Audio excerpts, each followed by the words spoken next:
Capítulo 2 – Muros. A primeira coisa que notei quando deixamos Arkham foi o silêncio.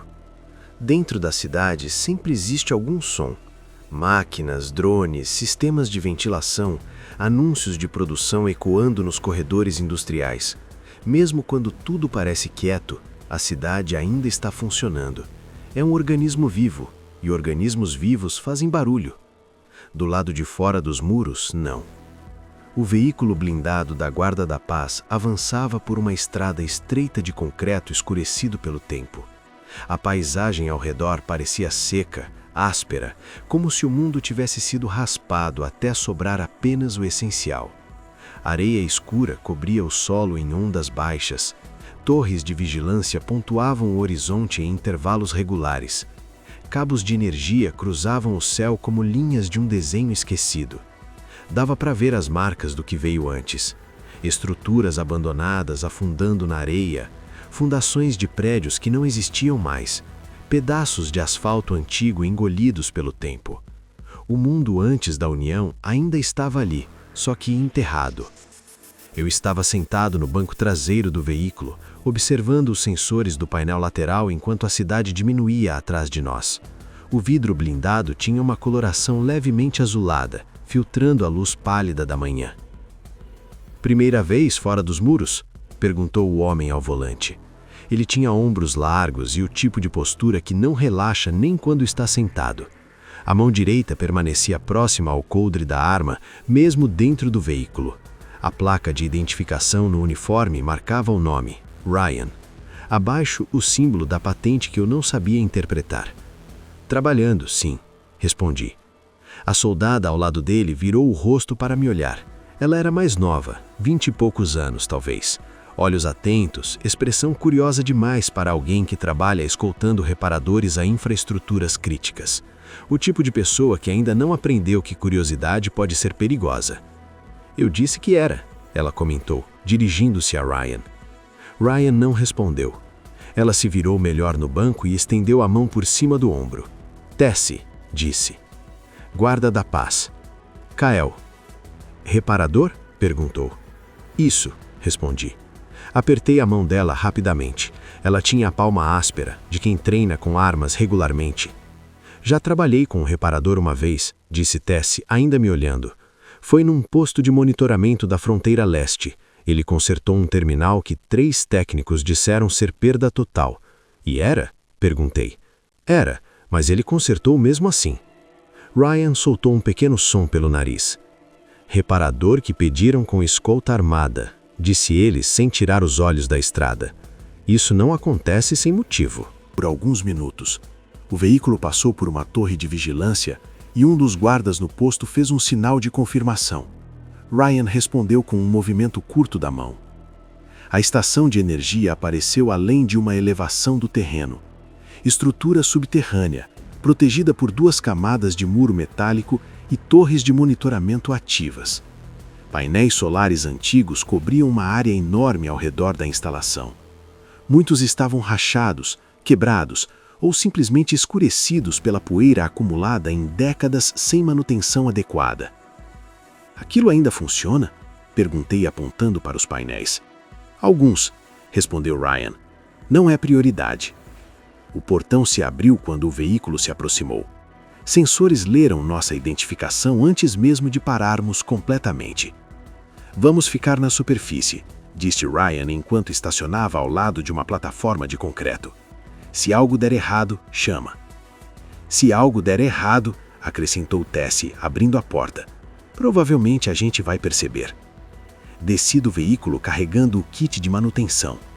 O ar ali tinha outro cheiro, seco, metálico, com o fundo de algo elétrico queimado há muito tempo. O vento arrastava partículas finas de areia que arranhavam a pele. A entrada da estação ficava a alguns metros abaixo do nível do solo. Uma escada metálica descia até uma comporta selada. Passei meu implante pelo leitor e a comporta se abriu com um som hidráulico. "Tudo bem aí?" perguntou Tessie lá de cima. "Por enquanto", respondi. O corredor estreito descia em direção à sala de controle. Luzes de emergência iluminavam o caminho em intervalos regulares. Meus passos ecoavam nas paredes de metal. A sala de controle era pequena, 2 terminais principais, uma fileira de monitores escuros, cadeiras ajustáveis que ninguém usava há muito tempo. Poeira fina cobria as superfícies. Conectei meu implante no terminal principal. Os dados começaram a aparecer imediatamente. Quedas de energia. Sequência irregular. Muito irregular. Aura, murmurei. Estou aqui, disse a voz calma dentro da interface. A ativação dela era sempre discreta, uma camada extra de processamento que se sobrepunha aos dados brutos do sistema. Linhas de código começaram a se reorganizar na minha visão. Isso não parece falha estrutural, falei. Concordo, respondeu Aura. Um bloco de dados piscou no painel. Algo estava rodando dentro da rede. Não era parte do sistema original. Era um programa escondido, dormindo, esperando. Você está vendo isso? Perguntei. Sim. Código não nativo. Assinatura mascarada. Está se replicando. O código desaparecia de um setor e surgia em outro quase imediatamente, como um organismo procurando espaço, se espalhando antes que alguém pudesse isolá-lo. Isso não veio da estação, eu disse. Origem externa provável, respondeu Aura. Data de inserção estimada. 6 dias atrás. 6 dias. Esse vírus estava aqui há quase uma semana, invisível, esperando. Comecei a isolar os setores da rede um por um. O programa reagiu imediatamente. Novos processos surgiram em outras camadas do sistema, como se ele estivesse se defendendo. Ele está tentando reiniciar os protocolos de defesa, murmurei. Os dados confirmavam. O vírus não queria apenas existir na rede. Ele queria controle, queria acesso completo aos sistemas que protegiam a estação. Se aquilo conseguisse acesso completo à rede energética, poderia abrir caminho para qualquer coisa entrar no sistema da cidade. Dados, invasões físicas, sabotagens em larga escala. O potencial de dano era enorme. Certo, eu disse, respirando fundo. Vamos fazer isso direito. Comecei a bloquear rotas de comunicação internas. Cada bloqueio era uma porta fechada, mas cada porta fechada fazia o programa se dividir em novos fragmentos, procurando brechas em outros lugares. Ele aprende rápido, disse Aura. Então vamos ser mais rápidos. Meus dedos voavam sobre o terminal, mas a verdade é que Aura fazia a maior parte do trabalho pesado. Eu apenas dava os comandos certos na hora certa. Ela processava, analisava, previa. Juntos, éramos mais rápidos que qualquer sistema. Um dos processos reapareceu dentro de um módulo antigo de diagnóstico, escondido, quieto, como se soubesse que tinha sido descoberto e estivesse tentando se camuflar. Achei você, eu disse. Núcleo identificado, confirmou Aura. Assinatura correspondente ao código original. Remoção direta pode causar colapso sistêmico. Que tipo de colapso? Indeterminado, possível reinicialização total da estação. Eu olhei para os monitores, para os dados, para o código que se movia como algo vivo. Se a gente não fizer nada, esse negócio vai conseguir acesso total em quanto tempo? Estimativa, 47 minutos. E se a gente tentar isolar e falhar? Acesso total imediato. Respirei fundo. Prepare o comando de isolamento, disse. Comando preparado, Aura respondeu. Se funcionar, o programa inteiro cai junto. Probabilidade alta. E se der errado? Perguntei. Houve uma pausa curta. Melhor não pensar nisso, disse Aura. Eu quase sorri. Ela estava aprendendo a ser irônica. Executa. O comando disparou pela rede. Por um segundo, nada aconteceu.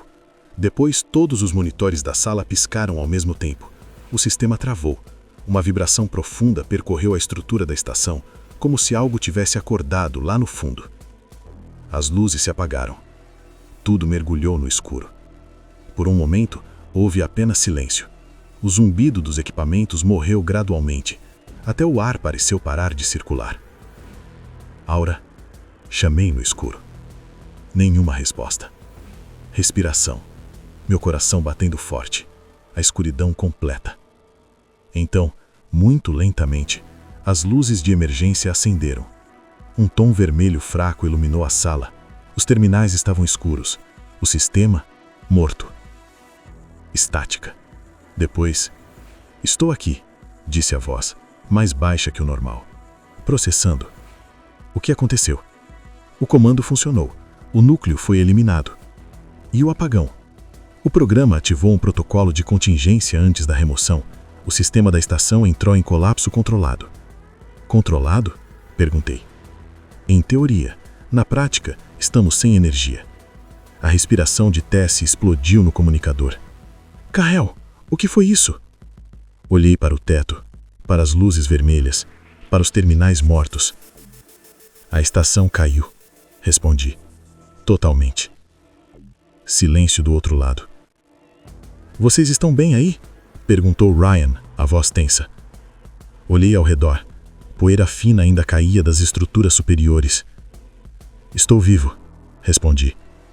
No escuro vermelho, os dados do terminal principal continuavam apagados. Mas eu sabia o que tinha visto.